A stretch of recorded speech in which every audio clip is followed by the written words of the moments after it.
Hi, everyone. Don Giannetti, lighting-essentials.com and project52prosystem.com. I'm going to talk a little bit about this decade, the 2020s. And by the way, welcome to 2020, the year of perfect vision. Not bad, huh? I call it the roaring 20s. I don't care if you do. I do. Keeps me focused. I think this is going to be a very transitional decade for creativity all over the planet. There's a couple reasons why I think that, but let me just tell you a little bit of where I come from.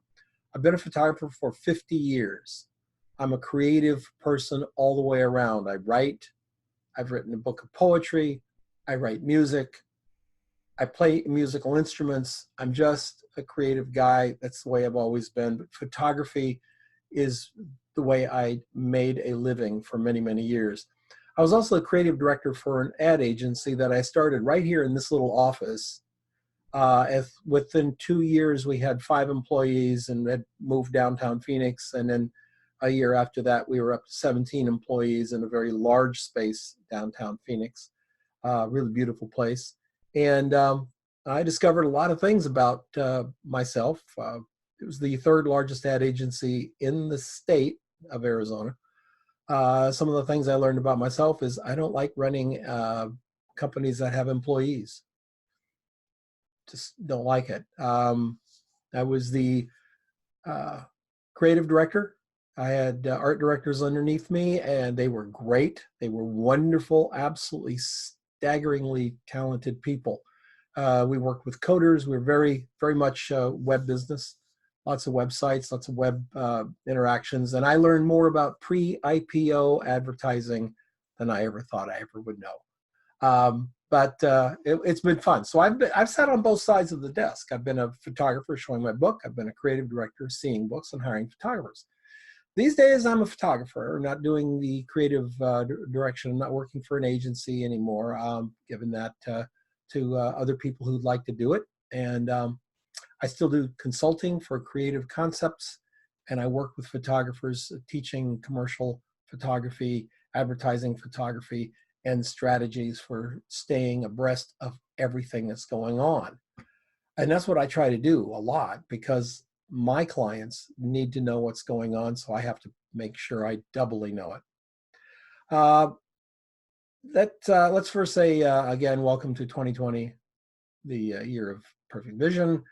The first decade of any century is generally marked by really being 1 foot in the past decade. The 90s and the 2000s are pretty closely aligned.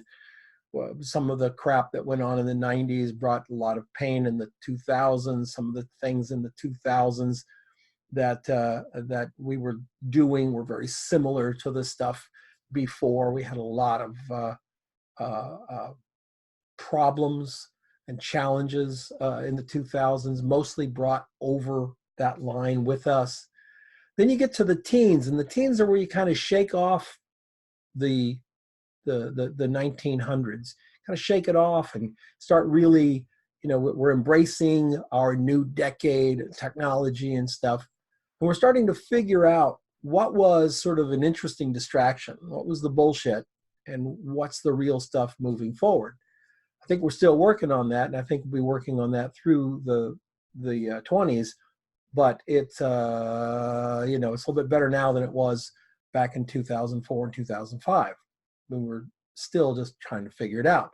So these are the roaring 20s. We're comfortable with the digital revolution. We got everybody, kids have digital products in their hands. We run, the web isn't it's on the web sort of thing anymore. It's just part of our life.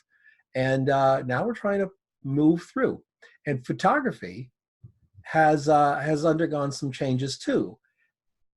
I have a deep emotional tie to photography. I love photography, and I love photographers, and I really want everybody to succeed. And I have said this before, and I'll say it again. It's the best ever time to be a photographer. Best ever. Fewer gatekeepers, easier way to get into the business. It cost me tens of thousands to get in business, tens of thousands to get in business when I first started. And today you can get in business for $10,000. So it's a great time. great time for photography. And we are now seeing that photography is the international recognized language, and it's being used everywhere. So some of the old guys, and I'm an old guy, but I'm trying not to think like an old guy pretty hard. Some of the old guys will tell you, oh, it's not anything like it was before. Nope, it isn't.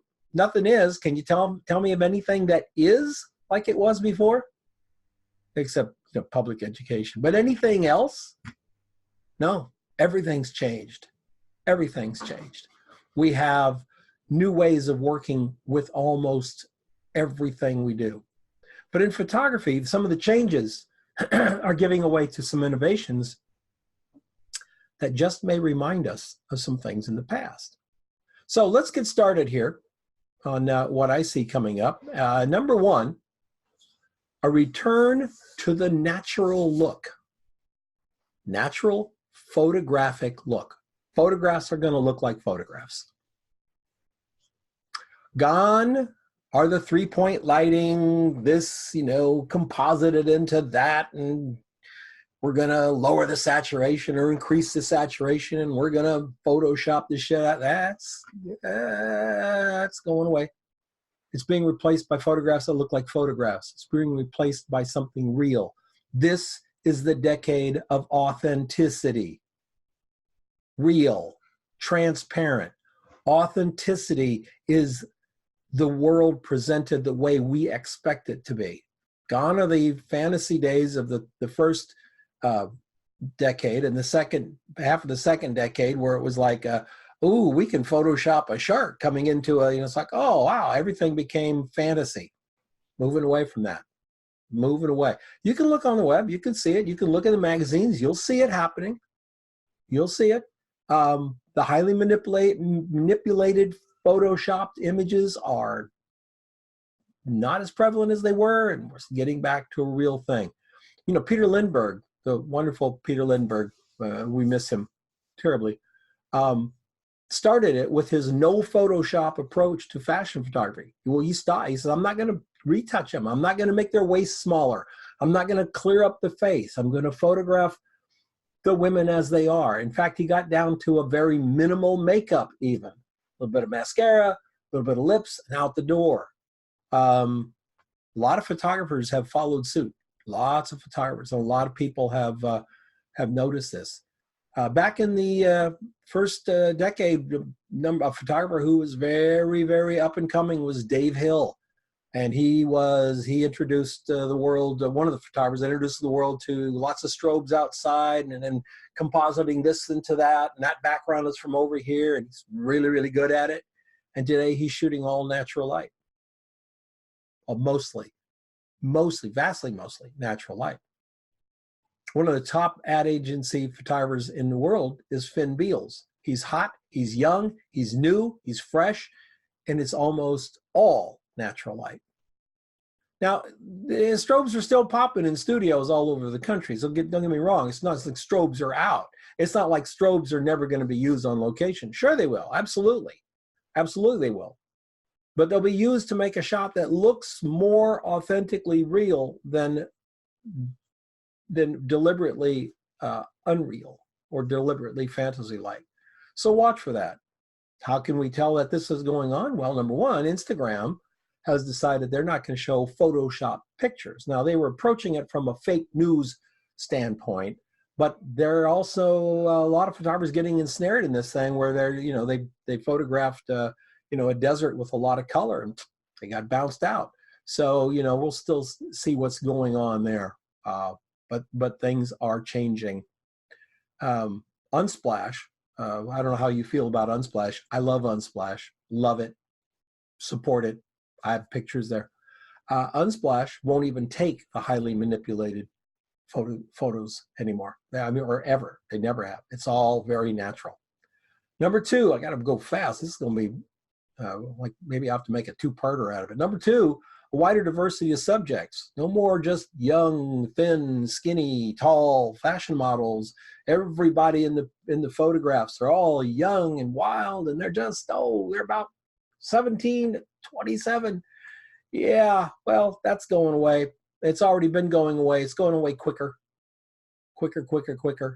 If you're not shooting some heavy, tall, old, middle-aged, regular people for your advertising book, you're missing the boat. That's where it's going. It doesn't mean you have to cut out all the young people. It just means you got to add to it. You know, it's really, really interesting. You got to get some older people in there too. We're seeing more and more reality. Okay.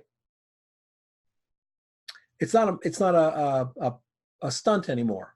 It was, you know, back in the previous decade, it's like, oh, look, she's in the magazine. She's 57. Oh, wow. That's it. That's gone. It's the novelty is gone. Now it's real.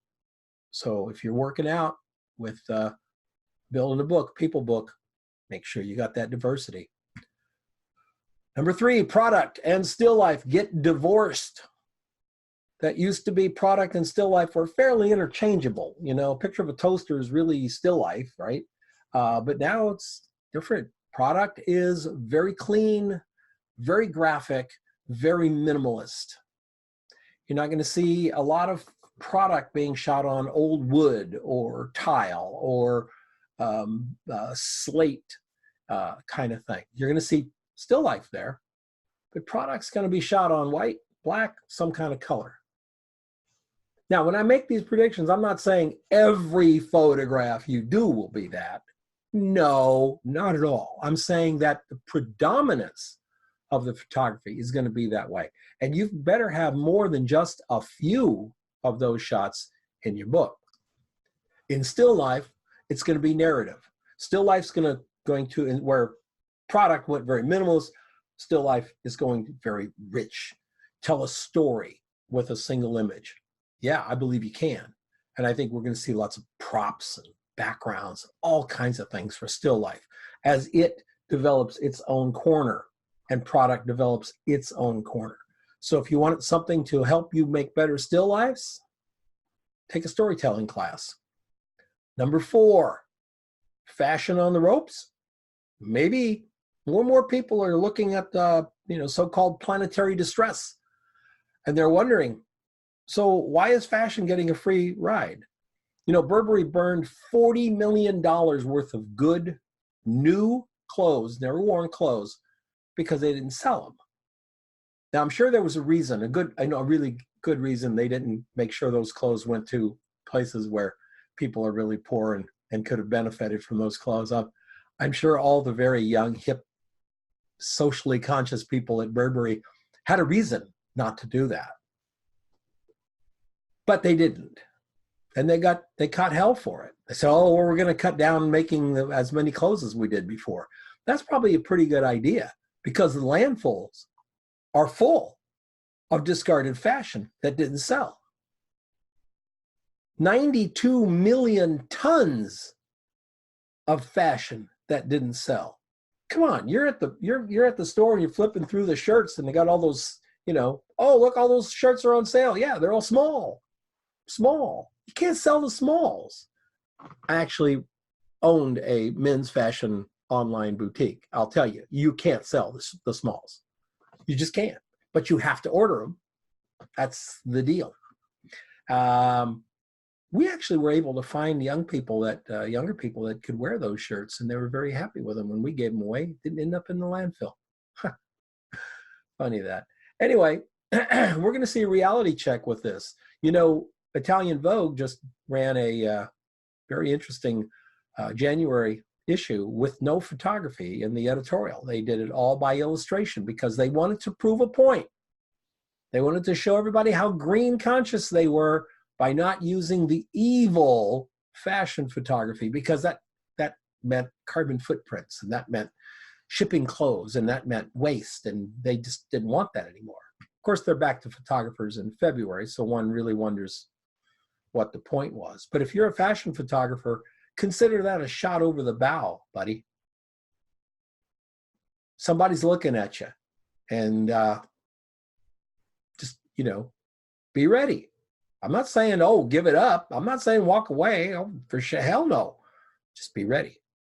Number 4, return to big and luxurious portfolios. Now, this is not new. A lot of the really savvy photographers know that. They never gave up the big portfolio. But if you go back and you look at articles in 2010 and 2011. It's like, oh, nobody carries a book anymore. We'll do it on our iPad. It's a web world, Don. We don't need a book anymore. Yeah, you did. And now, yeah, you definitely do. Because it's going to set you apart from all the people who believe that Instagram is the best marketing platform in the world. Anyway, the word's out. Big books are back. And if you're in a smaller market, Albuquerque, Tulsa, Phoenix, a big book is really important because it's really going to make you stand out. Believe me, the books have never stopped going to the big ad agencies in New York and LA and Chicago. They've been there because the big names in advertising photography never gave up the books. They've still been making the rounds. But now you got a whole new cast of characters in the art directors. You know, the art directors from 20 years ago are creative directors now. And the art directors are young. They may have not familiar with the big books. You want to stand out? Drop a 14-pound book on the desk and have them flip through 40 gorgeous, beautifully printed pictures. Touch them with their hands. Feel the weight of the book. It ain't no damn iPad, okay? So just be aware. Oh, I love this. Oh, by the way, a good book's going to cost you about $1,200 to $2,000. You can go up to $3,000 to $5,000, but $1,200 to $1,500. The good book's going to cost you that much. The page. This is not printed somewhere like a blurb or whatever. This is handcrafted, very nice digital paper, bound in, so you can remove that page and put a new page in. Very modular thing. They're not stuck in plastic sleeves usually, so you always want to get 2 prints of 2 pages printed so that if something gets damaged, you can immediately replace it. So there's some cost involved. When you're first starting out, you don't really maybe need that fancy book right off the bat. I mean, if you're struggling to buy lights, buy the lights. But at some point, you got to get a little piggy bank somewhere, start putting that money away for the big portfolio, because that's how you're going to really set yourself off. Number 5, long form magazines and books. Did you know that books are considered art? Did you know that you can create a book? I've seen some, well, many, not just some, many books that are printed like maybe 40 pages, but they're printed in runs of 100. And they're on sale for like $300 or $500. I just saw one was 120 pages. It was a print run of 80, and it was $900 per, and it was sold out. You know, the book for $900. Well, $900 is kind of like buying a medium-sized print from a medium-tier photographer, right? $900. Well, now you're buying a book. Just because it's a book doesn't make it less of an art. What makes it an art is that it's limited edition. You're getting one of 90. Or in one case, one of 20. One of 20. We're seeing way more of that. And that's something for you to consider. At the same time, photographers are going to band together and create long form magazines. Photographers were always, we had gatekeepers. We had, the editors and the sub-editors and the photo editors and, all these people to run through our work. And now we don't have anybody to run through our work. And so what we're going to see by mid-decade is a lot more of photographers banding together, creating their own magazines and long-form books, and not just on fashion, because that's going on now. There's a lot of fashion e-zines. I'm talking about good old-fashioned picture books like Life and Saturday Evening Post and all of those books from the 50s that were created to show off photography. They're going to come back, but without the editors in charge, it's going to be photographers in charge. I imagine we're going to see a co-op of photographers doing something along the lines of National Geographic. In fact, I think there are several out there already doing it. The photographers get together, put it there. With online, on-demand printing, you can actually get a hard copy. There's a cultural e-zine called C-Heads, C-Heads. And it's pop culture, girls, fashion-y kind of thing. They now have a printed version of it. Iron and Air is a online website, all of that. They also have a printed version. So lots and lots of things coming up, but you'll see this start to happen big time by the mid decade. Okay, the last 10 are going to go pretty quick. Okay, number 6, use film. Kodak sold more film last year than they sold in the previous 3 years combined. Film is coming back. It says something about your work when you do film. There's some panache to film. But guess what? It's not a novelty anymore. It's not like, oh, I shot this on film. Yeah, big deal. A lot of people shooting it on film. Can you set yourself apart? It's not a novelty. It's real. And keep this in mind. If you've ever wanted to have a beautiful vintage film camera, understand that they are a finite thing. They're not making any of them anymore. There are no Mamiya RB67s or Hasselblad 500 CMs or Bronica GS2s or Fuji 680s. Where do you see my Fuji 680? They're not being made anymore. Haven't been made for 20 years.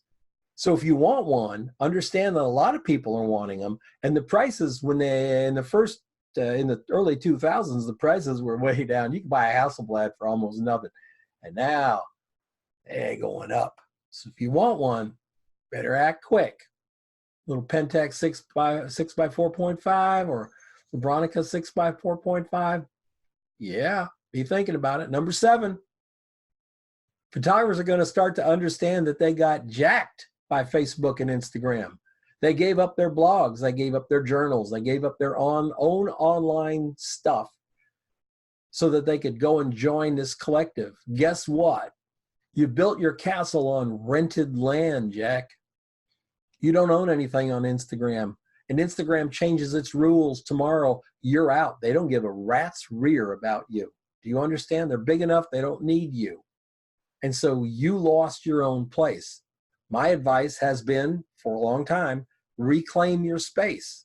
Having a rich website with writing and stories and projects, etc. Check out Finn Beals again. You'll see that having your space is vastly more important than having a space somewhere else. Walled gardens are not the place to be. They're just not. Claim your space. Social media hype, number 8. Social media hype meets old-fashioned work. You know, we were promised a lot of stuff. Oh, Facebook's going to make it easy to you to market to tens of millions of people, Don. Instagram, it's the way to go. You just put pictures up and art directors come and find you and they send you work. Bullshit. Doesn't happen. We were promised direct access to clients and authentic and shareable experiences. A level playing field. Yeah, when did the level leave the playing field? Early 2000. MySpace. Killed it. You think Facebook is in a level playing field?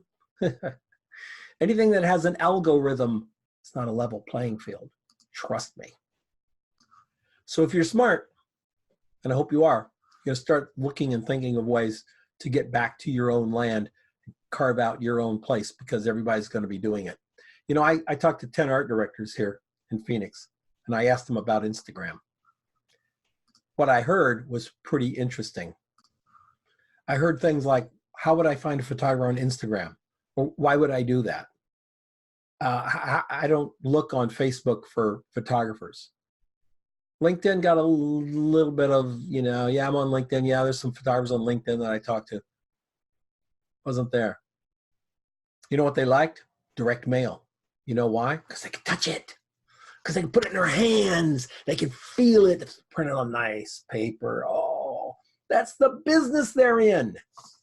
They're in the business of presentation of like, ooh, that feels, oh, that's so nice. And they miss it. They like emails with beautiful photographs in it. Stop sending them things you think they want to see. Send them stuff that you think they should see. One thing they liked was hearing directly from photographers. Quite the opposite of what we're told. Oh, they're too busy.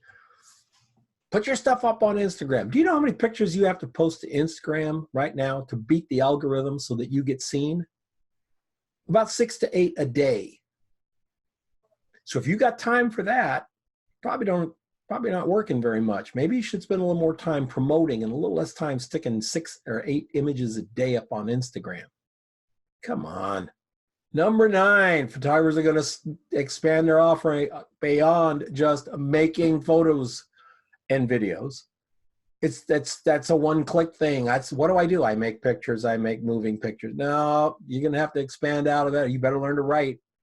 You better learn to design. It might be a good idea for you to take classes in how to make concepts, how to create concepts and lookbooks and storyboards and all kinds of things. You become a visual expert, not just a camera shooter. There'll always be a tiny slice at the top that are camera shooters. Then there's this giant group of creators in the middle. You're going to have to do more than just take pictures. Find out what that is and start to work on it. Okay? It's going to be very important. And number 10 comes from a good friend of mine, Rick Gale, here in Phoenix. And he said, and I quote, "In education, photography will move away from being a standalone major and become a part of a larger major called visual communications. This will encompass graphic design, social media, photography, and video." And yes, Rick, I absolutely believe that's true. Rick teaches at a school, as well as being a wonderful photographer here in the Valley. And he knows where he's coming from on this. Yes, that's what's going to happen. That kind of dovetails with what I told you just before it, isn't it, number 9? Yeah. So anyway, look, I want to get out of here right now. It's way too long of a vlog, but I hope you got something for it. There's a link below. There's a link down below that'll take you over to the Medium post that I wrote about it. It's got all the links to the photographers, etc. there. Please go over and see it. Even if you're not a member of Medium, this link will get you in. And I hope you enjoy the printed version as much as you enjoy the YouTube version. Thank you. If you like what I'm doing here, hit the subscribe button. You can forget the bell. I don't do bells on anybody's either, but if you like it, hit the subscribe button. I've got more, and I'm going to be very diligently putting it up here. Have a great rest of your day. I'll see you next time.